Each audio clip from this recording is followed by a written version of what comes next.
Yo, Bob Ross, you the boss, no debate. You paint masterpieces, making colors vibrate with your flow and your soft voice. You bring peace, watching the joy of paint puts my mind at ease. Every stroke of your brush is a work of art, creating landscapes, letting love into my heart. So, in our previous video, we walked through how to install the PowerVision 3 on the Honda CRF line and what you might need to do to conduct that process, along with the features and benefits you would see of using the PowerVision product on the CRF. Right now, we're gonna jump into we did some road logs, we have our AFR data overlaid, and we wanna continue to refine this tune using Dynojet's PowerCore software. Some caveats there, or some prerequisites. PowerCore is available for Windows computers only, so you'll need a PC to further refine the tune that is in your PowerVision 3 to then redeliver to your bike. If you don't have a Windows computer, or you don't want to try and custom tune your bike and further refine, consult our dealer locator on our site. There's probably some Honda specialists out there who would know exactly what you need to fix any issues you might have, or that you just want to know you're getting the right amount of performance. Bob Ross, this love letter is for you, can't you see?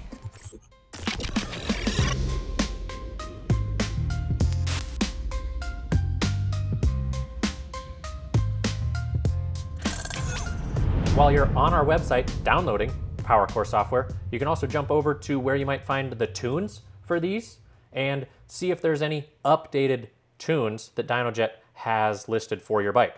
Again, PowerVision 3s will come shipped with a stock improved file inside the PowerVision for your dedicated CRF, but always come back, check our website. We may have released a slip-on tune or a full system tune for these Hondas. Also, we may make routine updates to even just our stock file that you can snag those files from dynojet.com, reload them to your device, and then flash our newly updated file to your Honda.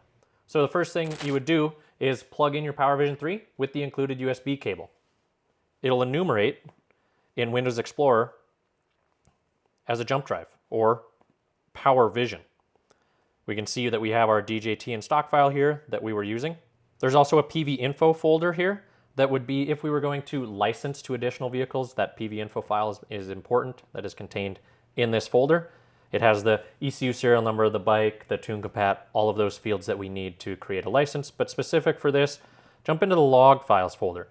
We did 6 data logs out on the road, and you can one by one click and open these. So let's pull up the first log. It'll launch Data Center, and at the same time you'll want to open the tune file that you're using, which will launch in C3. So here's our tune file that we have pulled up. It has all of these tables, things about fuel, launch control, the different sensors, spark, vehicle engine and speed limits. Anything bold right here are things that we've already changed in a stock improved file. When you start reviewing things in Data Center, this pulled up, it looks like we had injector duty cycle as a channel here, but we could also monitor maybe just throttle position, what throttle position we held. In this case, we were on the road, we held 30%, 31% throttle, and then we overlay it with our AFR data accompanied from our wideband sensor that we installed on this bike to go out for a ride. So we can see it's running 12.7, 12.8, 12.6, so we have some areas that we could adjust, and when plotted over time, we can see exactly where we are in our pulse width table for this little cell tracer right here. So if we were a little rich, we could reduce this fuel a little bit. You can do that via the math down here. Maybe we want to just take one point of fuel out. This would be an actual millisecond of pulse width. Probably not a great idea because that is a lot of fuel. Maybe we'd want to reduce it by just 1%. And you can do that by multiplying by 0.99, and it just attacks that cell right there. Another cool feature within PowerCore is you can view this in different methods. You can view and compare based on how you've opened the file or based on the stock that was here. So in this case, it'll bold just this cell that we changed because we're iteratively tuning. Again, all tuning is iterative. This is just one run from one log that we were out on the road with. We're going to continue to refine and refine.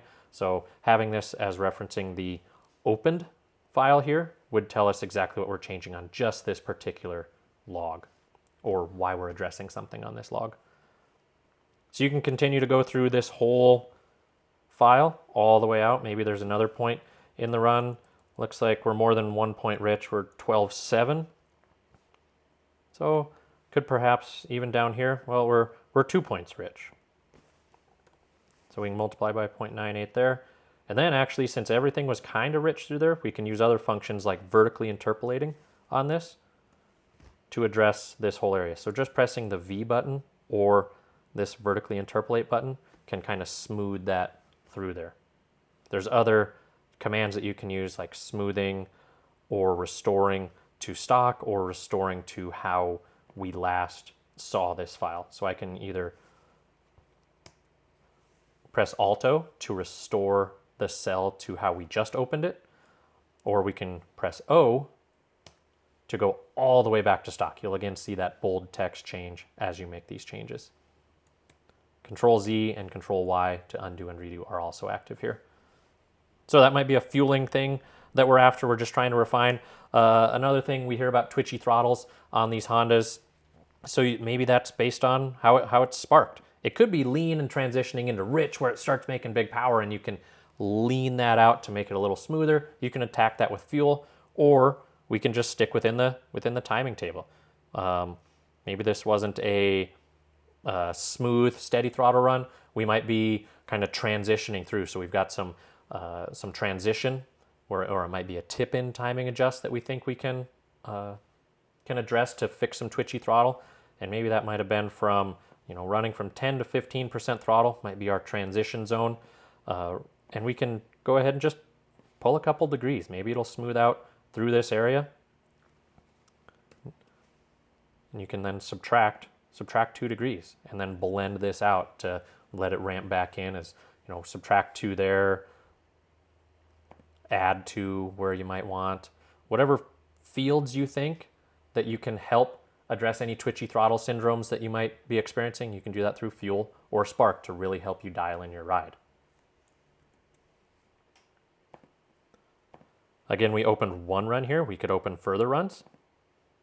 We were a little higher in the throttle at 36% and 40%, and we can continue to look at each of these.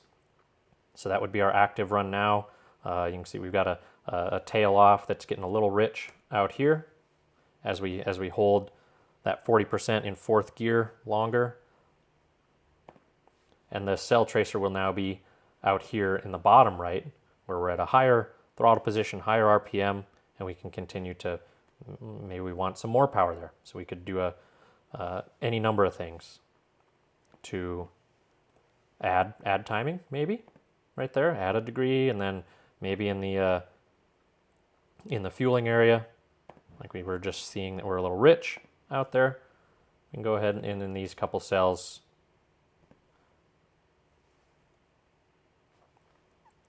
we could divide by 1.02 or to pull 2 points of fuel. Instead of multiplying by 0.98, divide by 1.02, you achieve a similar result. And then continue to blend, continue to refine your tables, and make these changes. Jump up, save this as a new DJT file, append your names here. So it's a file that you know. Save it, it'll save right to the PowerVision 3. Return to your bike. If you do have to do that jumper to the battery to conduct the flash, send that tune, get back on the road, and off you go, ready for another round of data logs. Come back to the garage, do some more iterative tuning. And there you have it. Kind of a brief tutorial into refining the calibration that is inside the ECU on your Honda CRF using the PowerVision 3. If you have any other questions on how to use PowerCore or specifics on this Honda release, feel free to leave comments and ask those questions, and we'll get to work on answering them. Also check out Dynojet.com or Dynojet University for further educational info. And until next time, stay tuned.